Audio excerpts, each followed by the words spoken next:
前提咧，我就同你講一下，我係即係有咗2個女嘅。哦。我今年就42歲啦。嗯。咁然之後咧，我27歲嗰一年咧就喪偶㗎。咁一直都冇改嫁過，一直都帶住2個女㗎。哦，27歲你就喪偶，到而家42歲，10幾年㗎咯喎。係啊係啊，因為我係唔捨得我2個女，所以我就唔可以改嫁，因為我點樣都好都要帶住我2個女啊嘛。你係一個好媽咪嚟嘅。嗯，算係啦，因為我為咗我2個女，我付出咗好多㗎，因為受盡好多委屈又多。咁呢啲都係過咗去嘅事情啦。然之後呢，後尾直至至到呢3、4年，呢3、4年，然之後我又識咗一個男嘅。嗯。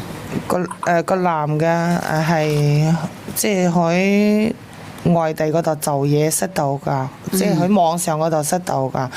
咁識到咗之後呢，頭尾識咗有4年啦。咁我哋有見過面，有一齊過。但係佢又比我細。細幾多啊？40年。40年嘅話，即係佢得32歲嘅啫喎。係。咁佢係未結過婚嘅。係未結過婚㗎。 40年。咁然之後呢，40年，咁我同佢講得好清楚㗎，我係有2個女，我就結咗紮嘅，我話我冇得生嘅，我話我可以做試管。因為唔係，你聽我講完先，我同佢講得好明白嘅，我話我人生，我話我已經差唔多完成㗎啦，我話你仲有大把前途，我話你前途無量㗎嘛，因為佢未結過婚㗎嘛，係咪？咁我就同佢講，我話你揾個啊，我話如果你同我一齊係會害咗你嘅，我話因為我第一冇得生，第二我亦都唔會話抌低我2個女去跟你一齊，亦都冇可能。第三點，你屋企人亦都唔會接受，因為佢屋企人又得佢一粒仔啊嘛，咁冇可能唔傳宗接代㗎，係咪？冇錯。就係咁，我同佢講得好明白嘅。咁然之後呢個男嘅呢，佢就係對我依依不捨，我一直要佢離開嘅，佢就係唔離開。其實係你問題啊，姐姐。你叫佢離開，但係你做唔到決絕。我有決絕㗎，我全部拉晒黑佢㗎。咁如果係咁樣嘅，你哋唔講嘢，唔聯繫，你決絕啲咁咪冇事咯。佢直接嚟到我屋企揾我啊！呢啲我從來都唔會有害佢嘅心態㗎，唔會嘅我。咁如果佢直接去到你屋企揾你嘅話呢，你能唔能夠接受佢？講真嘅。其實對於我嚟講呢，係我已經覺得係好冇所謂啦，因為可有可無。即係證明你唔夠愛呢個人。呢個人呢，佢有即係唔係唔夠愛，因為我已經經歷咗咁多嘢，係咪？我亦都睇淡咗咁多嘢啦。咁佢係未結婚，因為佢大把前途啊嘛，係咪？就係咯。咁因為但係佢願意為你再退一步，咁你願唔願意為佢再生個小朋友呢？講真，佢又冇提過呢個要求。咁佢冇提過呢個要求，咁你想同我講乜嘢呢？佢齋想同你咁樣喺埋一齊，係咪？佢係想同我佢係齋想同我一齊，但係佢曾經同我講過，有冇小朋友都係冇所謂㗎。呢個冇所謂，但係你要考慮嘅係你嫁入去人哋頭家，唔係話嫁俾佢一個人。我就係咁樣同佢講啊，我話你冇意見，你屋企人都會有意見嘅，咁呢個係第一點咯。係。咁後尾第二點呢，因為我同佢一齊呢係點樣呢？佢呢個人呢係即係對咩事都唔重視嘅，佢又唔係一個媽寶男，佢就係唔重視，即係意思即係話唔在意。好細微嘅嘢佢唔在意係咪？佢就係唔在意。我想問下呢，佢會唔會俾生活費之類你嘅？會㗎。會，但係佢唔在意，係因為佢係一個比較馬虎嘅人。唔係馬虎，佢呢個人呢，即係點講呢？佢有咩事，佢都係喺心裏頭嗰度藏住，唔會話隨口講出嚟咁咯。咁唔係話唔重視，而係喜歡將心事埋喺心裏邊。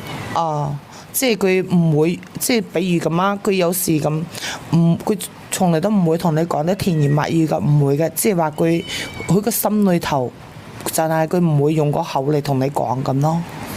咁好多男人都係咁樣噶嘛，男兒有淚都不輕彈啊！咁你想講嘅係乜嘢？你要唔要同佢喺埋一齊？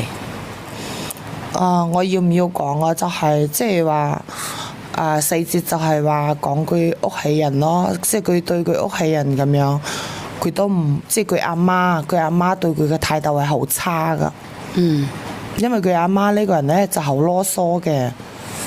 咁可能佢係喺原生家庭之中呢，佢缺乏呢有一個人呢對佢包容性嘅愛，好似你咁樣嘅姐姐。我估計佢後邊揾嘅都係姐姐嚟嘅。佢揾嗰啲我唔理佢噶，佢去做嘢咁，我同佢講我話，如果你真係有咁啱噶，你揾翻個我話同你過一輩子。你聽我講，佢揾嘅都係會揾姐姐嘅。佢呢個人呢係好重情義嘅，好重感情嘅，好重感情。我都講啦，佢揾嘅後邊嘅都會係姐姐。你只係佢其中之一個姐姐，佢會揾嘅。如果你啱嘅，佢就係終點站；唔啱嘅，佢下一個都係姐姐。但係佢呢個人好怕事㗎，佢唔會隨便揾㗎。佢呢個人咁唔會隨便揾，咁其實你哋有咩問題啫？咁喺埋一齊有咩問題啫？係咪一齊有咩問題？我係冇問題，但係我唔中意佢嘅性格，就係話即係有時，即係佢呢個人呢，就係冇擔當、冇責任咯。咁你就要同佢講咯，因為人呢都會讓步嘅。我講咗好，我講咗好多次㗎。我話如果我要揾嘅係要擔當、要責任㗎。如果我揾你翻嚟，我話你冇擔當、冇責任嘅，我當即係我養多一個仔，佢都俾家用你啊！佢係咁樣㗎啦，因為佢同你有代溝啊！你明唔明啊？你42歲，佢先至32歲。係，但係我冇逼佢同我一齊喎，我冇逼佢，問題係你俾咗情緒輸出價值佢啊嘛，佢係喜歡你啊嘛。當初如果你唔喜歡佢嘅，你就唔會開始。係啊，但係我對佢我都有付出㗎，我對佢都好好，我對佢屋企人都好好㗎。我見過佢屋企人啦。咁佢又接唔接納你啊？佢屋企人都接納啊，冇問題啊。咁其實諗乜嘢啫？咁咪互相包容咯。即係唔係互相包容咧？咁一開始佢1-2年嘅事咧就係冇嘢嘅，然之後時間長咗，因為佢屋企人可能就係要佢，即係可能要傳宗接代呢個問題啊嘛，係咪？其實你都要考慮下嘅。如果為愛而生嘅話，你係切咗絲卵管啦，定係點樣啊？結紮咗嘅直接。結紮咗唔緊要㗎，可以直接通返佢都得㗎。但係我唔想即係為咗佢而即係又另外組織一個另外嘅家庭咯。咁呢個姐姐仔呢都好理智嘅，咁你就睇下佢得唔得啦。但係呢唔會長久，亦都會呢個姐姐仔呢個哥哥亦都會後悔。即係喺我哋中國嘅國情嚟講啊，就係我同佢講得好明白㗎，我話你仲有大把前途，我話仲有咁多即係。仲有咁長嘅路要走啊嘛，係咪？我叫佢正正經經揾翻個，但係第一點呢，佢屋企係好窮嘅，呢個係事實，好山嘅。哦，咁即係話呢，冇能力再揾，佢希望呢，你能夠通融下咯。你而家點樣揀呢？佢同我女相處得好好喎，又。咁你都知道啦。如果我好有錢嘅，我唔會揾你啦，姐姐。係因為我家庭條件有咁上下，然之後我哋緣分遇到咗。佢喺度呢，降低佢自己嘅擇偶標準啊嘛。但係我可以咁樣講，我三母女唔使佢養噶，我自己有能力。多謝琪琪 BB，咁咪就係咯。咁如果你要佢養嘅，佢亦未必亦都揾到你啦。能力一般般啊，姐姐。就係咁講，所以咁你係咪介意佢能力一般般啫？講真嘅，我唔介意佢，我從來都冇介意佢啲乜嘢，我就係介意佢嘅係性格問題。人無完人啊！咁佢係年輕過你10年㗎，佢唔係一個成熟嘅男仔啊！即係陪伴嘅成長啊！即係點講啊？嗱，有一次我同佢阿媽係咁樣嘅嗰件事，即係佢咧就隨廳嗰度打緊遊戲用電腦啊，係咪？然之後佢阿媽咧就叫佢做嘢，因為隨農村啊嘛，嗰時翻去佢鄉下，咁叫佢做嘢，咁叫佢唔聽啊，連我都鬧埋哦。咁連我都鬧埋，後尾我就忍唔住，我就鬧咗佢幾句。咁鬧咗佢幾句，咁佢又喺嗰度又唔聲，一句都唔聲，佢又唔幫邊個。但係呢啲呢，我都可以理解佢，因為手掌又係肉，手背又係肉，係咪？佢唔可以出聲啊嘛。咁但係我就同佢講，我話你，我唔要求你幫我，我話你可以站出嚟講下道理。我話邊個有理嘅就幫下，邊個冇理嘅就講出嚟。我話我就係咁樣講咯。因為佢逃避，佢唔識得點樣去處理啊，姐姐。呢個小朋友呢，佢仲未成熟㗎。你係一個42歲嘅大夫乸嚟㗎啦，佢先至32歲，佢冇經歷過婆媳關係嘅，你知唔知？你要慢慢引導佢先得㗎。你私底下同佢傾下。我同佢講咗好多次㗎啦，好多次都要重複，因為呢，你要教個小朋友都係要無數重複你自己教個小朋友㗎。你食得鹹魚就要抵得渴。如果你要成熟嘅、識得理解嘅，你最起碼揾個同齡嘅。我意思即係唔係話夾硬要同佢一齊，逼佢同我一齊，我從來都冇咁諗過㗎。咁你想俾嘅意見係乜嘢啊？只要我唔願意同佢喺埋一齊嘅，我就可以唔同佢喺埋一齊。我同佢講咗，我話如果你同我一齊都可以，但係你攞出你就男人嘅擔當同責任出嚟。咁你要睇下佢點改咯。如果得嘅話，你咪一齊咯。咁你即係話你俾咗機會佢咯，明唔明啊？唔得嘅，你咪斬斷晒所有嘅念想咯。即係咁講，呢啲唔係叫引狼入室啦。即係你嘅評論下邊評論。唔係啊，你唔使睇評論，你睇我就得啦。我都同你講過啦。如果佢按照你嘅思路咁樣向和好嘅發展，你就留低佢；唔得嘅話呢，你就盡早去撇清佢。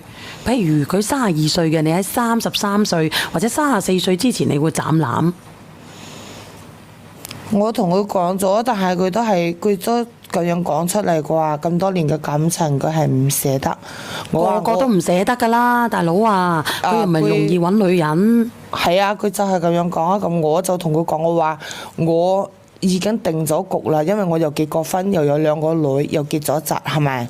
唔可以咁樣害人哋㗎嘛，人哋係一個後生仔，係咪？因為第一點、第二點，佢唔係好有錢，唔係包養我，唔係唔死我，就只不過就係2個人投合咁樣一齊咁啫嘛。唉，人窮志短啊！你要知道，我估計佢仲未成熟咯，個思想。我同你講咗噶啦，姐姐。如果佢按照你期望中嘅走向，你就同佢喺埋一齊；按照唔到嘅，你就快刀斬亂麻，亦都唔好害人害己。我同佢咁樣講噶，就係反正佢就係，覺得就係佢嘅理智就係唔聲，有咩事都唔聲，佢又唔幫邊個，又唔聲，又唔講。都話啦，佢改變唔到，要重複咁教，因為呢時間同埋經歷會慢慢教會佢，佢而家仲唔會噶。我叫佢走噶，我試過幾次，我叫佢走噶，拉晒黑佢叫佢走，我話你走啊，我話你冇再嚟揾我啦，我話冇用噶，因為你仲俾咗期望佢，除非你決絕啲嘅啫。我決絕咗噶，我叫佢走噶，直接叫佢走噶。我話你走啊，我話咩都全部拉晒黑佢噶。然之後我哋半個月都冇聯繫過，然之後佢突然之間又嚟揾我。咁你可以趕佢走啊嘛，可以報案噶嘛。唉，咁佢都話要一齊喐，佢都話要一齊。咁咪就係咯，咁咪即係你問題咯，姐姐，即係你俾緊機會人哋咯，你心軟緊咯。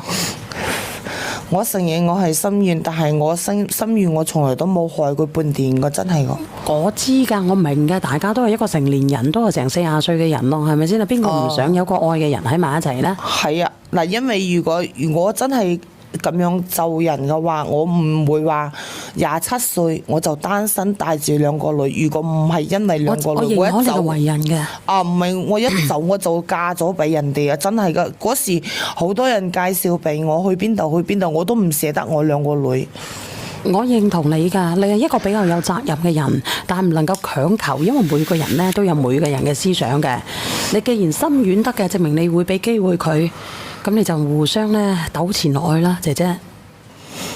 係啊，真係咁講。我唔知道你有冇聽過一首歌叫做《天梯》啊？我祝你咧，希望咧你能夠好似天梯入邊嘅他同埋佢一樣，好唔好？等我講咗佢得嘛，小燕。你唔好講啦嚇。等我講唔得咩？唔好嚇，你講唔講啊？你嗌我唔講我就唔講。你想唔想聽過呢個伯父講嘅嘢？如果唔想嘅，你講啊，伯父。個仔啊！即係我意思咧，唔係話咩嘢，即係你所謂需求係咩嘢？即係你想小型教會。佢嘅需求佢就猶豫緊，佢希望呢個男人改變，但係呢個男人改唔到，你明唔明啊？因為佢仲年輕，佢需要好多時間去磨練。你冇減心軟係嘛？你冇食嘅黑皮蔗，你又冇。淨閪仔嚟嘅呢個，你唔使理佢啦，靚仔靚女。我從來都冇諗過呢一點。如果我真係諗咗一點，我一早我就抌低我兩個女去揾咗人哋啦。我明嘅，佢猥褻者呢個人。嗱咁，因為我好有責任心㗎，對兩個。我明白㗎。你同佢喺埋一齊啦，呢個男仔好愛你嘅。我送上一首歌俾你啊，呢首歌叫做《天梯》啊。你同佢啦，唔好好猶豫啦，跟住你自己個心走啊，好唔好啊？啊，好。